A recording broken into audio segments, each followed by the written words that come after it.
Welcome to this great case study. More than happy to present the case study covering actually a transition that Lush, being the retailer in fresh handmade cosmetics, transition they made from, you can say, a traditional retailer into implementing a omnichannel platform. And I'm more than happy to welcome to the stage David Perry, and online it's Nicole Belling. Thanks for joining. And I leave the introduction further to you. David. Thanks, All right. Thanks, Martin. Can people hear that? Yeah, needs to be closer. So, hi everybody. Yes, David Perry here. I'm the Senior Vice President of Customer Engagement and Advocacy at Bringg. And with me on the line is Nicole from Lush. Nicole, do you want to do a quick introduction of yourself? Yeah, hi everyone. As you said, my name's Nicole. I'm head of e-commerce at Lush. For anyone who doesn't know, Lush, we're a fresh handmade cosmetic company who prides themselves on not only using the freshest ingredients for our cosmetics, but also our ethics as our backbone. Excellent. Thanks, Nicole.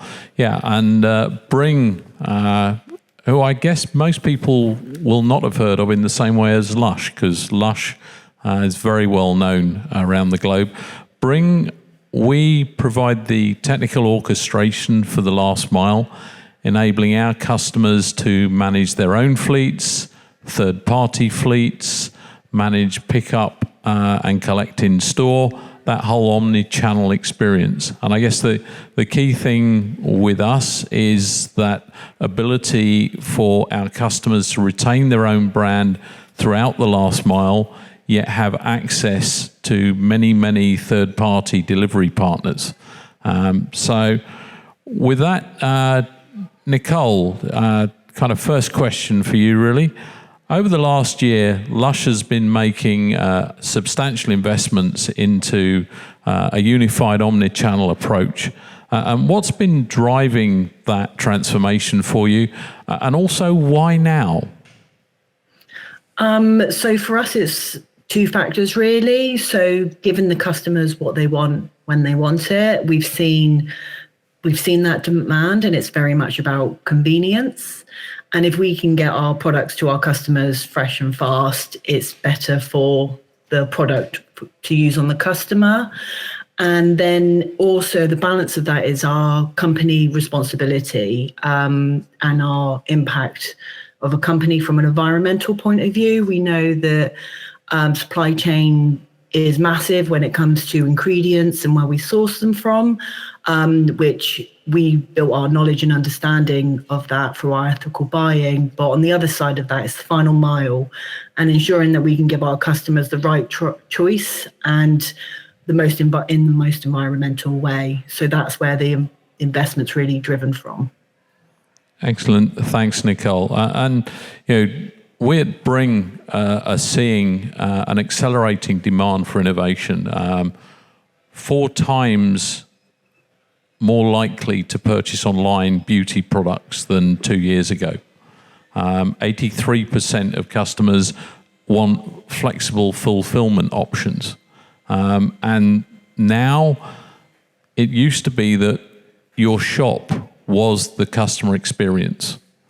That customer experience is now your website and your delivery. The customer is interested only in getting the goods at the right time, in the right place, packaged correctly, etc. So that whole move is really a challenge into the whole retail industry, but particularly with beauty products, with Lush being an ethical company. So on that note, Lush has always been known as an ethical retailer. So how do you, Nicole, see your investment in technology help to underscore those ethical credentials? Yeah, like you say, ethics is at the heart of our business, and it stretches across all parts of our company, including technology and how we conduct ourselves as a business in the digital sphere. And we work a lot with open source technology, so building out microservices and API approach to deliver the best customer experience, and partnering with that kind of challenge in terms of a technical point of view. We have our digital ethics of actually privacy and data of our customers. So it's very much about convenience without compromise. So we won't compromise our ethics. We own that trust with our customers, and they hold us to that trust, to making sure that we are protecting their data and their privacy. So we really build those principles into our Lush ethos and as part of ingrained in our whole culture within our business. So digital ethics is a huge part of our business and our kind of core value and principles that we uphold. Excellent. And when it comes to sustainability around that last mile, how are you looking at things like carbon emissions, etc.?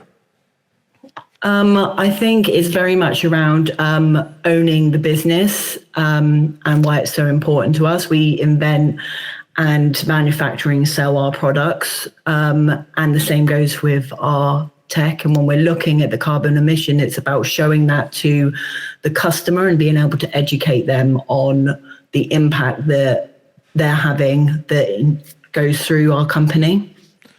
Yeah, and I think what I'd add to that, folks, is, from Bringg's perspective, if you are shipping from a local store rather than a distribution center on scale, that can lower your carbon emissions 2 times. If you optimize your routes and if you batch your deliveries, so if you're not doing a single delivery with every van or car that goes out, you can lower your carbon emissions up to 60%. And of course, finally, you then start looking at sustainable fleets, electric fleets, bicycles, walking, etc., all of which is an impact on those carbon emissions.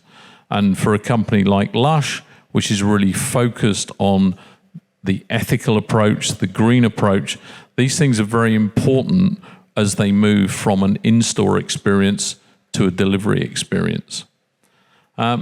So when you're looking at build versus buy, and you're approaching a new technology requirement, Nicole, how do you look at that? Is it build? Is it buy? Combination?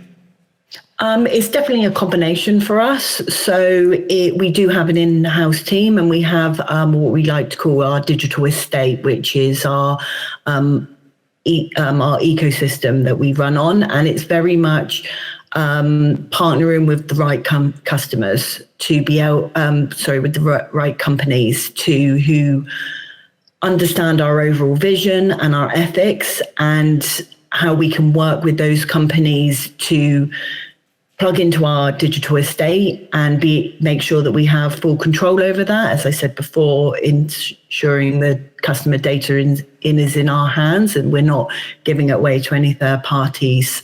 So we take responsibility for that. But we very much, if it is the right partner who is almost a microservice approach, that's where we start to work with more partners and also how we can work together. So it's not so much, here's a software, goodbye. It's actually, how can we make this a stronger companies, both sides? So much more around partnershiping. Excellent, thank you. And we've talked about the here and now. What do you see as the next big steps, both for Lush and for retail in general? I think it's definitely down to owning the business, and the more you can own, the higher standards of customer service you can give. So we do pride ourselves in excellent customer service, and again, customers hold that to us, and part of the standards is the customer experience and extending that to every customer interaction with us, including the last mile.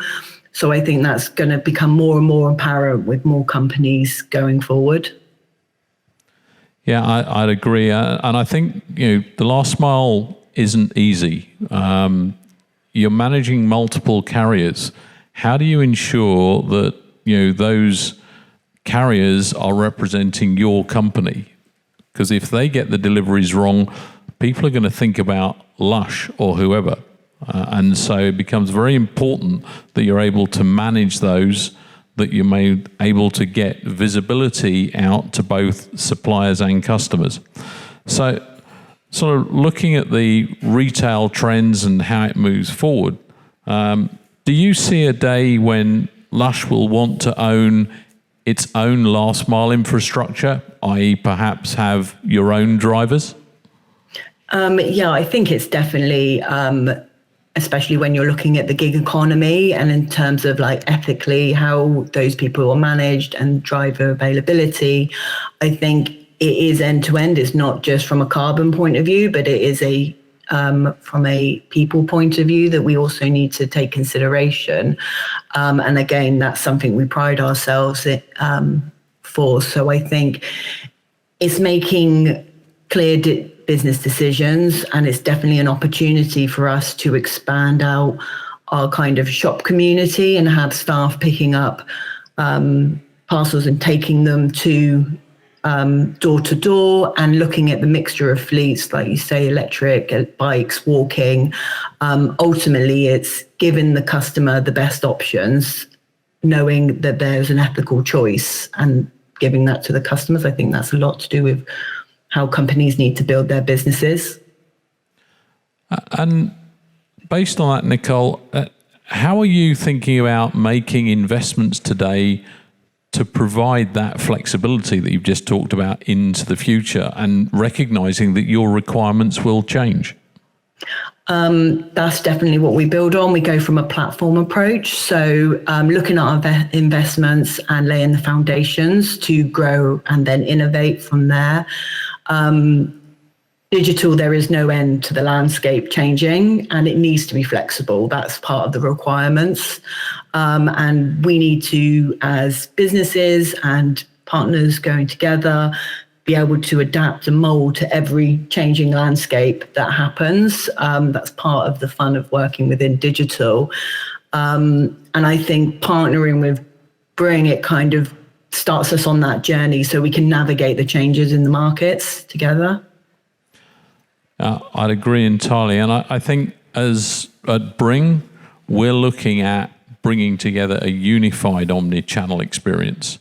And so we are building an open platform that enables numerous third-party delivery partners to then connect through Bringg to numerous customers, retailers, restaurants, etc. And the power of that is in the flexibility. We can help customers who've got their own fleets, use third-party fleets, as I say, want to do pick up in store. And that flexibility is going to be key going forwards, because what we're also going to see as technology changes in actual delivery, and you start thinking about drones, robots, all those things that's not there today, other than very limited pilots, you need the flexibility to take advantage of that new technology as it comes along. And that's where Bringg works with our customers to ensure that they are in that position to take advantage. And so when you look at data, just moving on a bit there, how do you see data? What is its role in improving the customer experience? Because on its own, who cares? If it's not going to improve the customer experience, what do you do with it? So, Nicole?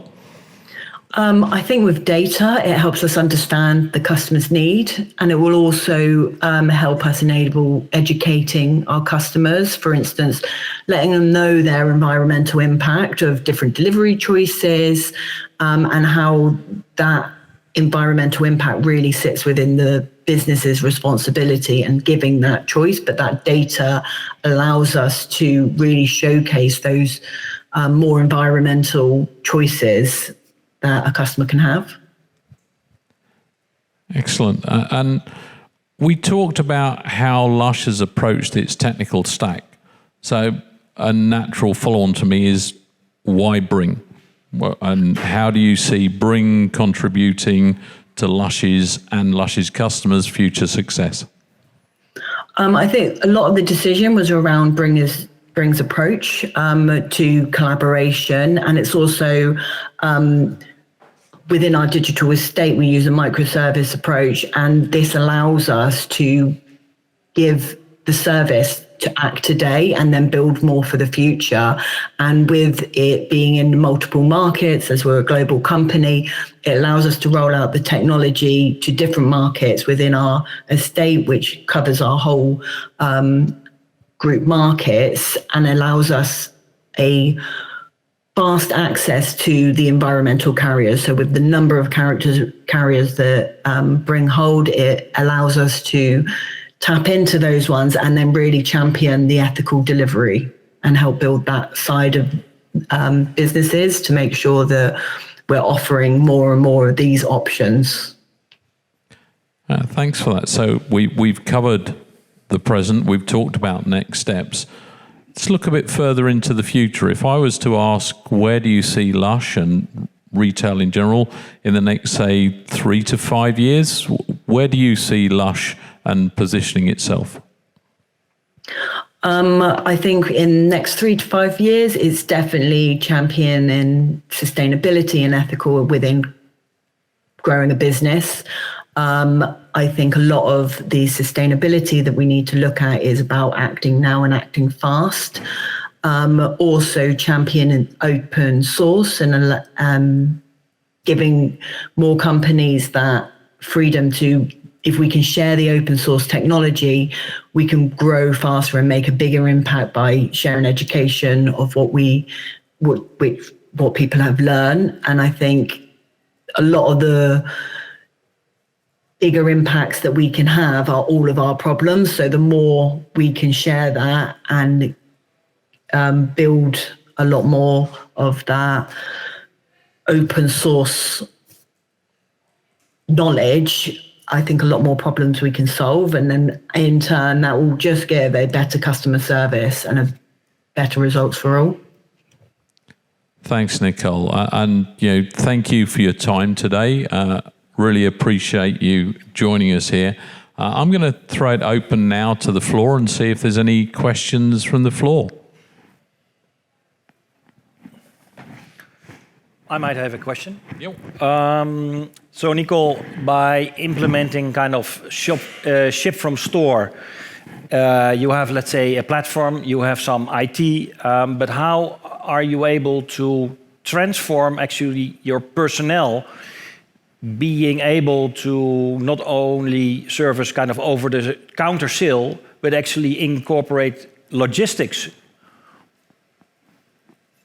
So I think that's a lot to do with the flexibility that we own in our company. So a lot of our drive is through owning the whole, we own a lot of our logistics where we take it to stores. So I think a lot of that is working with understanding what the kind of radius, and I would definitely say is a try and test point of view, use a subset of stores and start building it out and start prototyping how the fundamental logistics can work. But for our staff that work for us, a lot of their passion is just the products and getting that into the customer's hands. So from a personnel point of view, that's the role of the staff, is to really bring the community into what we're trying to do. And however you reach those customers is just another way to reach a customer, be it in store or in their home or wherever it is. It's just getting our products into the customer's hands. Thank you. And for do you allocate certain people in the staff that is involved in this kind of logistics, printing labels, getting the items picked and packed, ready for pickup, or is everyone expected to do and operate these kind of activities? Yeah, so it will be like any sort of activity that's needed, rather than like a select few, obviously, of the logistical point of view, to be able to get them out. But it's very much about understanding where stock is, its stock visibility, and where it is, and can a customer get it same day, quickly. We can get the products to them. All right.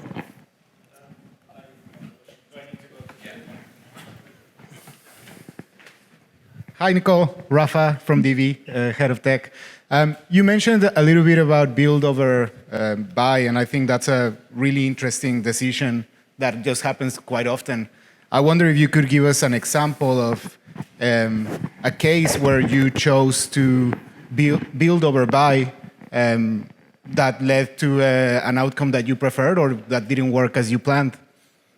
Yeah, definitely. So we've just migrated all our group countries to our global platform, which is partnered with Salia, who are an open source company, and we're building the and where we've seen a build over buy is when something's very unique to us as Lush and we want something bespoke to us. So we've done that with our subscription service. So we have subscription box where it's a very unique proposition in terms of how we get it out. So we've opted to build in-house. And then similarly is with our stock management system. So we built that in-house because we invent, manufacture by the whole supply chain.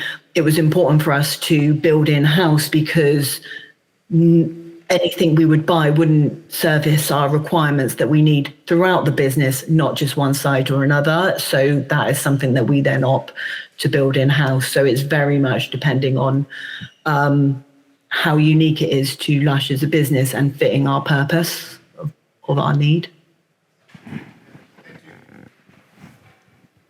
Any other questions? Yeah.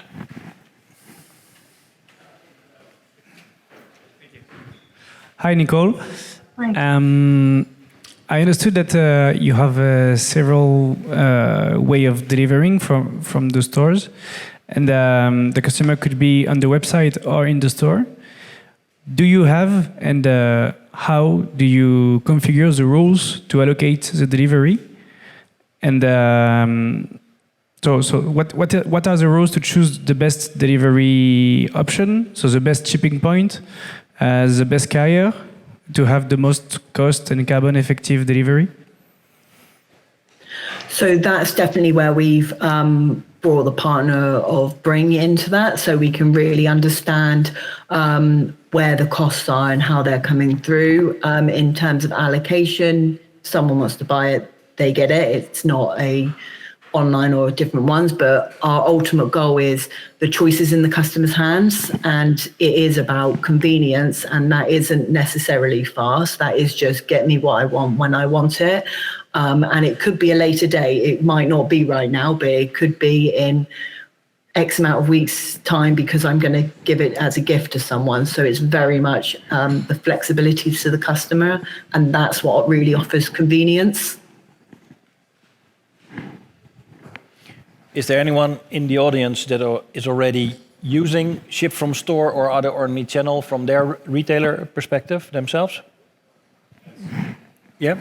Is there something from your experience you want to share or add or question how they have some challenges or facing some challenges you have encountered already? Sure, yeah. So I work for Angling Directs, UK's leading fish and tackle retailer. And supply chain for us is quite stretched at the moment with the nature of type of products and where they come from around the globe.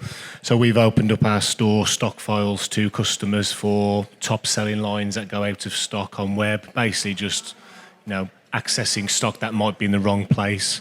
We've had some challenges with it, which I'm still trying to work through. So I'm actually interested from Nicole's point of view on how they change their allocation of stock across the estate, because we are battling with rules about do we, give that stock to a web customer there and then, knowing that someone will probably walk in and buy it in store that day and will be disappointed, but then you've already disappointed the customer who's shopping on the web. So we're battling with how we are reallocating and redistributing stock across the estate. It's one of the challenges that we have. So I don't know if you've got anything you can share, Nicole, about how you overcome that. I think the second thing then is around resource in store.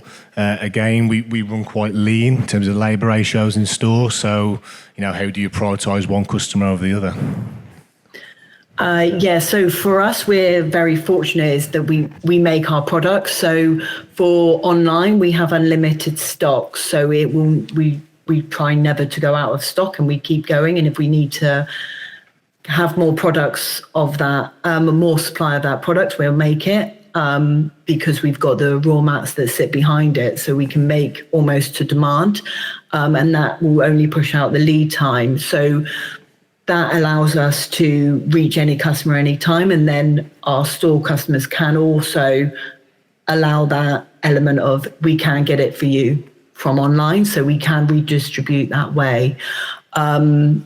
And that's a lot of the benefit of just owning the whole supply chain, is that we don't run into this huge element of running out of stock that we see a lot more businesses running into. It's not to say it's not a challenge, especially when you're looking at raw mats and trying to get the actual component of the product in. But in terms of then what we make up, that can be very, very flexible with demand. In terms of what we're seeing, if we're seeing actually there's a huge demand in gifts, bath bombs, bath products, we can use that raw mat allocation to really build up that stockpile of products. And when it comes to staffing, I think it's a challenge for everyone right now. I think in terms of just getting people in, and the lack of freedom of movement that is in place is a challenge. But I think as long as you can give the best customer experience possible and really clearly communicate with customers, we've found that really benefit, especially when we've had different lead times. As long as we're open and transparent of what is actually happening, we get a lot of respect from customers and understanding, and allow that transparency to really shine through. Thanks, Nicole. Anybody else? Any questions? Oh, yep. Thank you. I'm from Turkey, fast fashion retailer called De Facto. We also use SFS, ship from store application, beside online operations. We have about 500 shops in Turkey and other 150 shops overall. With other countries. So we do use SFS. I mean, last 2 years, we had different experiences during pandemic about the levelize the stock. So right now it's actually 15%, 15% of all shipments coming from SFS. So my question is, we have some challenges. So I was wondering if you have the same in Lush. So first of all, sharing the stock currently, that's one challenge, but also having the right accuracy level in terms of customer service. We use certain buffers for shops, because as soon as they open to the offline customers, their priority is for the offline, since they have separate targets for offline. So we have challenges of concentrating online business as much as offline. So that was one challenge. So they were always, even though we see it in the system, the order wasn't completed by offline shops. So that's one challenge. And now we're thinking about buying a technology of RFID in order to increase the accuracy of the stores, to see it more visibly. So what kind of technology do you use for it? Is it a problem for you? That's one question. The second is the partial shipments coming from SFS. For example, our basket size is around 56 items per basket. So sometimes we might end up having 4 or 5 different shipments from different shops. So we decided to design hub stores to cover like every 20-25 shops. So that was kind of delaying the process of shipment as well, to collecting in one shop and sending to the customer as one shipment. So what kind of solutions do we have for that in Dutch market, or do we have a problem about partial shipments? Since we're gonna concentrate in this market as well, I was wondering. Thank you. Yeah, I'll try and answer those. So when it comes to partial shipments, it's not a massive problem for us because of our products type. It might be that we're waiting for another one and we're happy to send one ahead, or we can get that order completed from another location. So it could be that we could completely order from store over the warehouse and then ship it from there. And Bringg will allow us to do that, and we'd flip the order and then suspend the costs of that. And when it comes to kind of the fulfillment and the moving different things around, is we've got manufacturing units in our major markets. So we operate in the UK, Dusseldorf for Europe, and we've also got Czech for Europe, and also Japan and Australia and in America. So we have the manufacturing units. So actually maneuvering things around and stock allocation isn't a huge issue to us sometimes when it falls back to raw mats. But I'd probably say what seems to be a bit of a trend is this: who takes the sale, digital or retail? And I think part of it is it's all the sale, it's all the same customer. It's okay if you don't have stock online, if you can show the offering and then you can get the stock still to the customer still gets there as convenient as we can supply it. So I would definitely say it is just sales, and it will be the same customer. They're not different, and to try and build that more into the business. Yeah, I'd agree very much with that. And I think what we see at Bringg is we're a technology company. And when we run into problems with our projects, almost invariably is not implementing the software. It's the change management, the processes that our customers, the retailers, have to look at. And you have to make business decisions early on around where is the priority going to go, you know? And you then have to communicate that to all of your people. And one simple example I often talk to people about is if you're using your own fleet drivers, they've probably been driving the same routes for several years. And then Bringg will come in and will be doing automated route optimization across hundreds of drivers. So for an individual driver, that driver may go, hang on, I can do this a lot better myself. But they're not seeing the bigger picture. And if our customers are not communicating to their employees what this change means for them and why it's happening, even though, especially in the early days, it can look counterintuitive, that's where we see the big failures happen. Because that's at the point when people start losing drivers, and nobody can afford to lose a driver at the moment. They're becoming a more and more scarce resource. So that change management piece is absolutely key, and we help our customers with that. But at the end of the day, with a technology, it's your business, you really understand, but you have to think about the business rules and about the communication plan and the change management that backs all that up. So that's just something I'd urge all of you to think about. Any other questions? Maybe one question for ship from store. Do you cover all the deliveries? Or is it split only local to local? Or do you also collect, let's say, an order to distribute across the country or even abroad?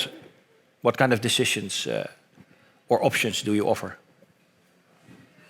So we currently only have home delivery options, and then when we're looking at Bring on, we're also looking at implementing click and collect into store, and then Bring. So they are almost slightly different channels in terms of where the goods come from, but it's about building that up and definitely using that data in how we can enhance the more ethical route possible and showcasing that to the customer. Okay, so you take all orders to distribute across the world or across the country, not per se local? Yeah, all of the orders will come into one place, and then it will be filtered out depending on what the customer choice is and what's the best environmental impact we can give. Okay. Yep. Hi, Tom Beertner from IKEA in Belgium. You talked a lot about being a responsible company and also taking the responsibility for last mile deliveries. Then I understood that in Bringg you also offer an open platform for any kind of suppliers in a way. How do you combine that, and how do you control those suppliers that can sign up to the open platform? So I'll take this one. We run basically a technology hub that allows our customers to connect into all of those different delivery partners. The key behind that is then also having customers agreeing contractual terms with those different delivery partners. We can offer standard T's and C's. We also have customers who prefer to negotiate with each partner what's going to happen on a contractual basis. And then what we can do is build into the rules engine that you would have a preferred third-party delivery supplier in certain areas. And if they're not available or they can't meet the delivery times, then you can fail over to a backup, for instance. Or it may be that you have customers who choose your green option. So you would go direct to that partner, and there are other customers who are going big and bulky, so you might go to another partner. And all of this can be built into the rules engine so that you can actually automatically drive who is going to make the delivery, but you're in control. And that's something that we see as key. It's not Bringg's decision, it's Lush's decision as to who is going to make the delivery, even to the extent of Lush may choose to use their own staff. And that's the whole point of, from a Bringg perspective, is our customers can maintain that control and they can make those decisions. We are the enabler for that control and for them to make the decisions.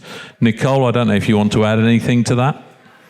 Yeah, no, I'd probably echo what you've said. It's definitely down to us being, if we're not happy with a certain carrier, or we actually want to promote one which is more ethical, that's in our control.